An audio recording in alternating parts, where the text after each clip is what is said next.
Hello, everyone, and welcome to tonight's Tale from Beyond. I'm your host, the voice of the old ones, and tonight I will be reading one of my favorite stories, The Festival by H.P. Lovecraft himself. So sit back and get comfy, and welcome to Tales from the Old Ones.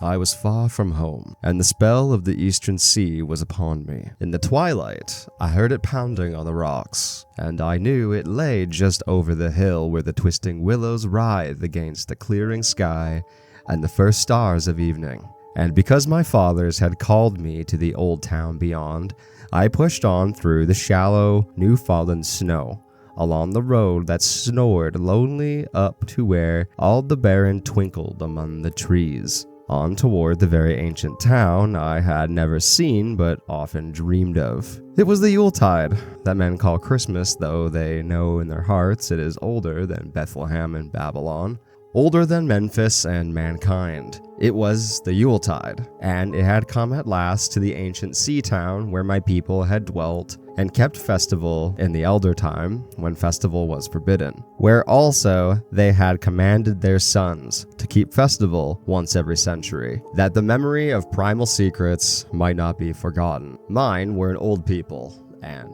old even when this land was settled 300 years ago, when they were strange, because they had come from dark, furtive folk from opiate southern gardens of orchids and spoken another tongue before they learnt the tongue of the blue-eyed fishers. And now they were scattered and shared only the rituals of mysteries that none living could understand. I was the only one who came back that night to the old fishing town as legend bade, for only the poor and the lonely remember. Then, beyond the hill's crest, I saw Kingsport, outspread frostily in the gloaming. Snowy Kingsport, with its ancient vanes and steeples, ridge-poles and chimney-pots, wharves and small bridges, willow trees and graveyards, endless labyrinths of steep, narrow, crooked streets, and dizzy church-crowned central peak that time durst not touch. Ceaseless mazes of colonial houses piled and scattered at all angles and levels like a child's disordered blocks. Antiquity hovering on the gray wings over wintered whitened gables and gambrel roofs,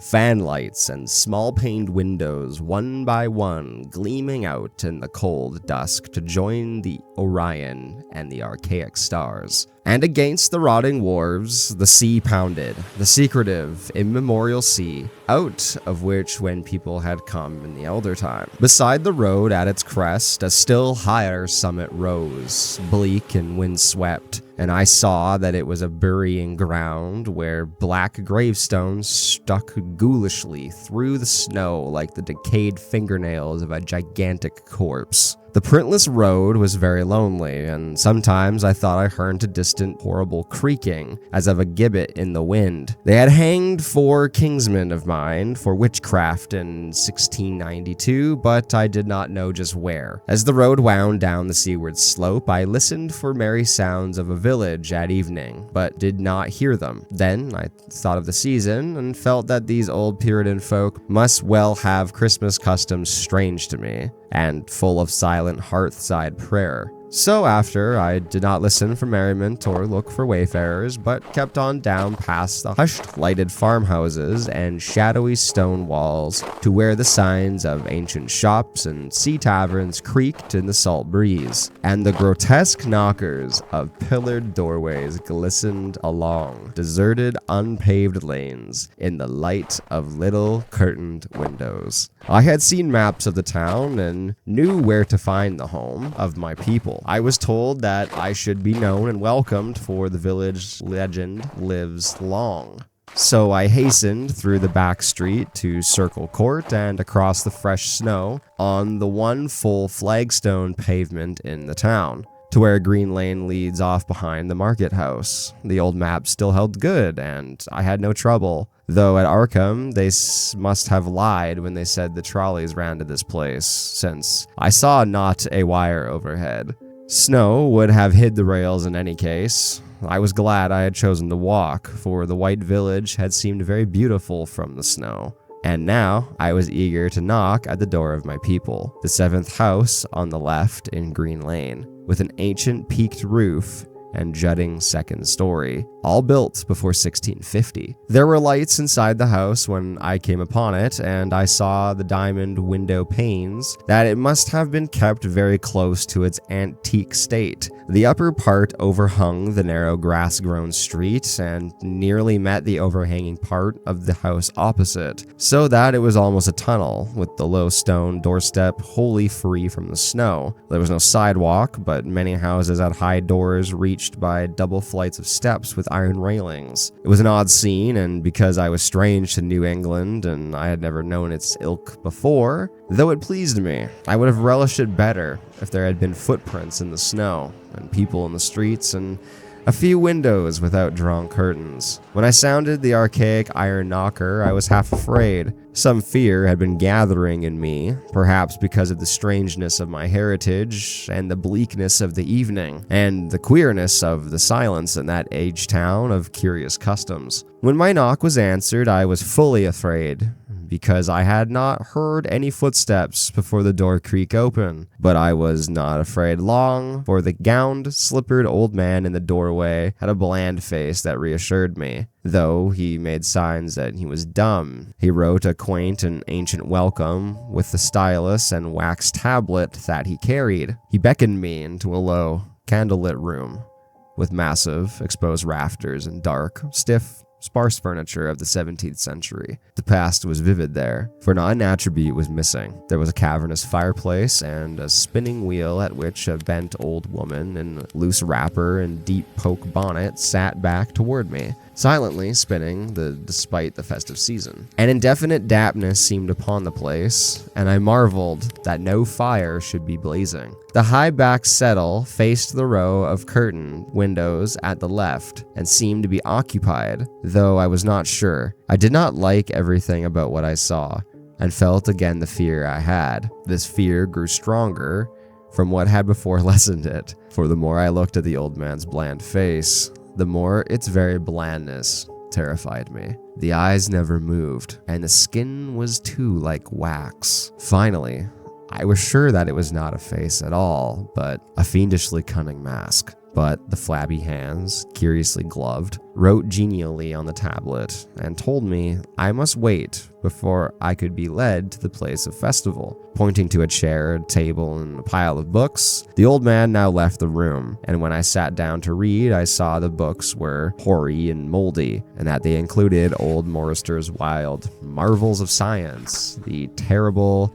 Seducimus Triumphatus of Joseph Glanville, published in 1681, and the shocking Daemon Lateria Remogenes, printed in 1595 at Lyons. And worst of all, the unmentionable Necronomicon of the mad Arab Abdul al-Hazarid in Olaus Wormius's forbidden Latin translation, a book which I had never seen, but of which I had heard monstrous things whispered.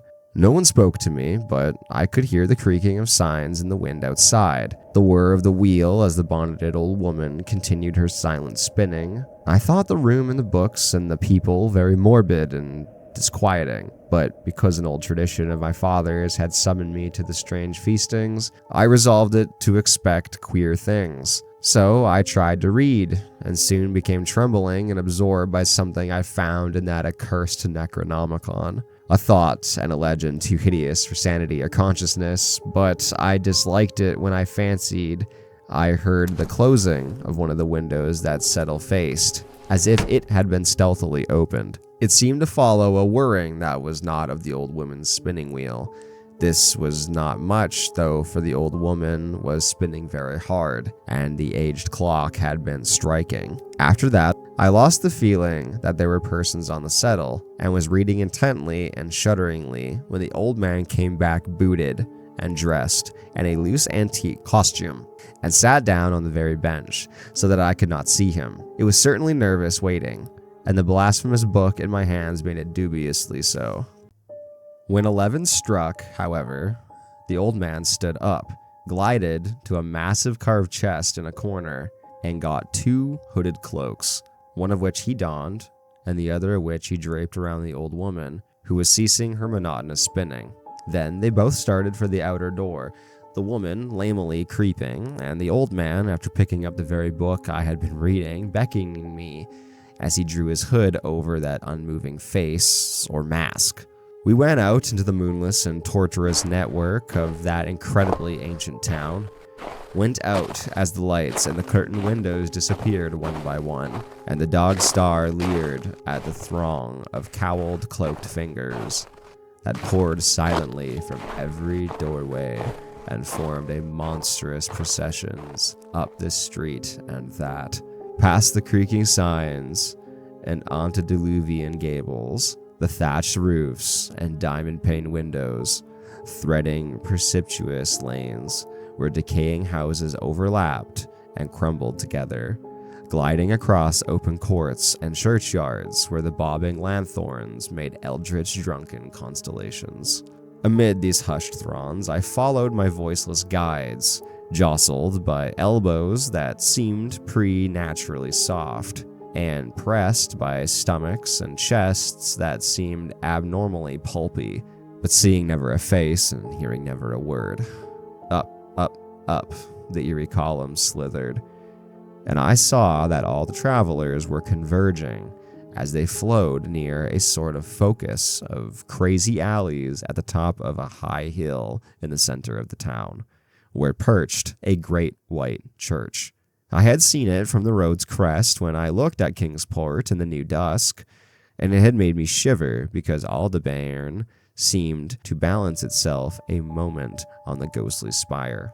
There was an open space around the church, partly a churchyard with spectral shafts and partly a half-paved square swept nearly bare of snow by the wind and lined with unwholesomely archaic houses having peaked roofs and overhanging gables. Death fires danced over the tombs, revealing gruesome vistas, though queerly failing to cast any shadows.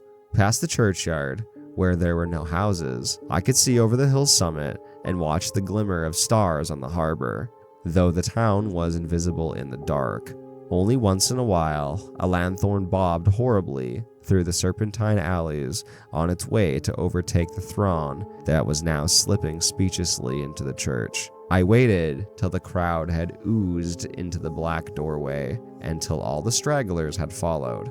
The old man was pulling at my sleeve, but I was determined to be last. When I finally went, the sinister man and the old woman before me, crossing the threshold into the swarming temple of unknown darkness. I turned once to look to the outside world as the churchyard phosphorescence cast a sickly glow on the hilltop pavement, and as I did, I shuddered. For though the wind had not left much snow, a few patches did remain on the path to the doorway, and in that fleeting, backward look, it seemed to my troubled eyes that they bore no mark of passing feet, not even mine. The church was scarce lighted by all the lanthorns that had entered it, for most of the throng had already vanished. They streamed up the aisles between the high white pews to the trapdoor of the vaults, which yawned loathsomely open just before the pulpit, and were now squirming noiselessly in. I followed dumbly down the foot-worn steps and into that dark, dank, suffocating crypt. The tale of that sinuous line of night marchers seemed very horrible, and as I saw them wriggling in a venerable tomb, they seemed more horrible still. Then I noticed that the tomb's floor had an aperture down which the throng was sliding, and in a moment we were all descending in an ominous staircase of rough-hewn stone. A narrow spiral staircase, damp and peculiarly odorous, that wound endlessly down into the bowels of the hill, past the monotonous walls of dripping stone blocks and crumbling mortar. It was a silent, shocking descent, and I observed after a horrible interval that the walls and steps were changing in nature, as if chiseled out of the solid rock. What mainly troubled me was that the myriad of footfalls made no sound and set up no echoes. After more eons of descent, I saw some side passages of burrows leading from unknown recesses of blackness to this shaft of nighted mystery. Soon they became excessively numerous, like impious catacombs of nameless menace, and their pungent odor of decay grew quite unbearable. I knew we must have passed down through the mountain and beneath the earth of Kingsport itself, and I shivered that a town could be so aged and maggoty with subterraneous evil. When I saw the lurid shimmering of pale light, I heard the insidious lapping of sunless water. Again I shivered, for I did not like the things that the night had brought, and wished bitterly that no forefather had summoned me to this primal rite.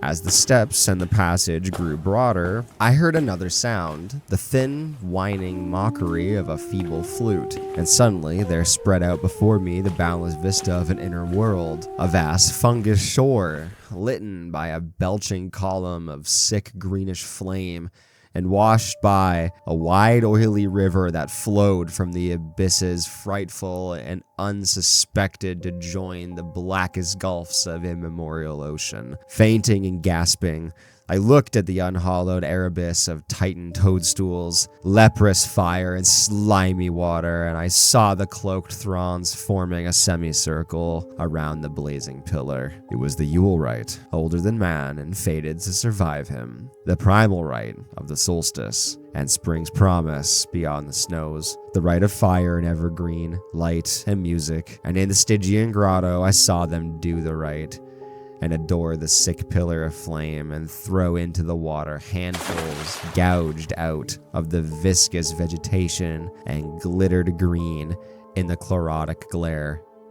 I saw this, and I saw something amorphously squatted far from the light, piping noisomously on a flute, and as the thing piped, I thought I heard noxious muffled flutterings in the foetid darkness where I could not see. But what frightened me most was the flaming column, spouting volcanically from the depths profound and unconceivable, casting no shadows as healthily flames should, and coating the nitrous stone above with a nasty venomous verdigris. For in all that seething combustion no warmth lay, but only the clamminess of death and corruption. The man who had brought me now squirmed to a point directly beside the hideous flame and made stiff ceremonial motions to the semicircle he faced. At certain stages of the ritual, they did groveling obeisance, especially when he held above his head that abhorrent Necronomicon he had taken with him, and I shared all the obeisances, because I had been summoned to this festival by the writings of my forefathers. And then the old man made a signal to the half-seen flute player in the darkness, which player thereupon changed its feeble drone to a scarce, louder drone in another key, precipitating, as I did, so horror unthinkable and unexpected. At this horror I sank nearly to the lichened earth, transfixed with a dread not of this nor any world, but only of mad spaces between the stars. Out of the unimaginable blackness beyond the gangrenous glare of that cold flame, out of the Tartarian leagues through which that oily river rolled uncanny, unheard, and unsuspected, there flopped rhythmically a horde of tame, trained, hybrid-winged things that no sound eye could ever wholly grasp, or sound brain ever wholly remember. They were not altogether crows, no moles, nor buzzards, nor ants, nor vampire bats, nor decomposed human beings, but something I cannot and must not recall. They flopped limply along, half with their webbed feet and half with their membranous wings. As if they reached the throng of celebrants, the cowled figures seized and mounted them, and rode off one by one along the reaches of that unlighted river into the pits and galleries of panic where poison springs fed frightful and undiscoverable cataracts. The old spinning woman had gone with the throng, and the old man remained only because I had refused when he motioned me to seize an animal and ride like the rest. I saw, when I staggered to my feet, that the amorphous flute player had rolled out of sight, but that two of the beasts were patiently standing by. As I hung back, the old man produced his stylus and tablet and wrote that he was the true deputy of my fathers who had founded the Yule worship in this ancient place, that it had been decreed I should come back, and that the most secret mysteries were yet to be performed. He wrote in this very ancient hand, and when I still hesitated to pull from his loose robe a seal ring and a watch, both my family arms, to prove he was what he said, but it was a hideous proof, because I knew from old papers that that watch had been buried with my great-great-great-great-grandfather in 1698. Presently, the old man drew back his hood and pointed to the family resemblance in his face, but I only shuddered because I was sure that that face was merely a devilish waxen mask. The flopping animals were now scratching restlessly at the lichens, and I saw that the old man was nearly as restless himself. When one of the things began to waddle and edge away, he turned quickly to stop it, so that the suddenness of his motion dislodged the waxen mask from where it should have been his head. And then, because that nightmare's position barred me from the stone staircase down which we had come, I flung myself into the oily underground river that bubbled somewhere into the caves of the sea, flung myself into that putrescent juice of earth's inner horrors before the madness of my screams could bring down upon me all the charnel legions these pest gulfs might conceal. At the hospital, they told me I had been found half frozen in Kings Point Harbor at dawn, clinging to the drifting spar that accident sent to save me. They told me I had taken the wrong fork of the hill road the night before and fallen over the cliffs at Orange Point, a thing they deduced from prints they found in the snow. There was nothing I could say, because everything was wrong. Everything was wrong, with the broad windows shewing a sea of roofs, which only about 1 in 5 was ancient, and the sound of trolleys and motors in the streets below. They insisted that this was Kingsport, and I could not deny it. When I went delirious at hearing that the hospital stood near the old churchyard on Central Hill, they sent me to St. Mary's Hospital in Arkham, where I could have better care. I liked it there, for the doctors were broad-minded, and even lent me their influence in obtaining the carefully sheltered copy of Alhazared's questionable Necronomicon from the library of Miskatonic University. They said something about a psychosis, and I agreed I had better get any harassing obsessions off my mind. So I read again that hideous chapter, and shuddered doubly because it was indeed not new to me. I had seen it before. Let footprints tell what they might, and where it was I had seen were best forgotten. But there was no one, in waking hours, who could remind me of it. But my dreams are filled with terror, because phrases I dare not quote.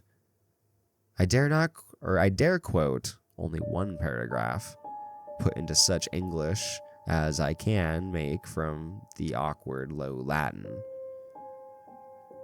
The nethermost caverns, wrote the mad Arab, are not for the fathoming of eyes that see, for their marvels are strange and terrific. Cursed the ground where the dead thoughts live, new and oddly bodied, the evil mind that is held by no head. Wisely did Ibn Shakagbo say, that happy is the tomb where no wizard hath lain, and happy the town at night whose wizards are all ashes. For it is of old rumor that the soul of the devil bought hastes not from this charnel clay, but fats and instructs the very worm and gnaws, till out of corruption horrid life springs, and the dull scavengers of the earth wax crafty to vex it, and swell monsters to plague it. Great holes secretly are digged where the earth's pores ought to suffice, and things have learnt to walk that ought to crawl. Thank you so much for listening to tonight's story. If you enjoyed, leave a like on the video as it helps it get into the algorithm. And if you want to see more from me and hear more from me, then please hit that subscribe button. Thank you again, and until the next tale, I'm your host, the voice of the old ones. Take care, everyone, and good night.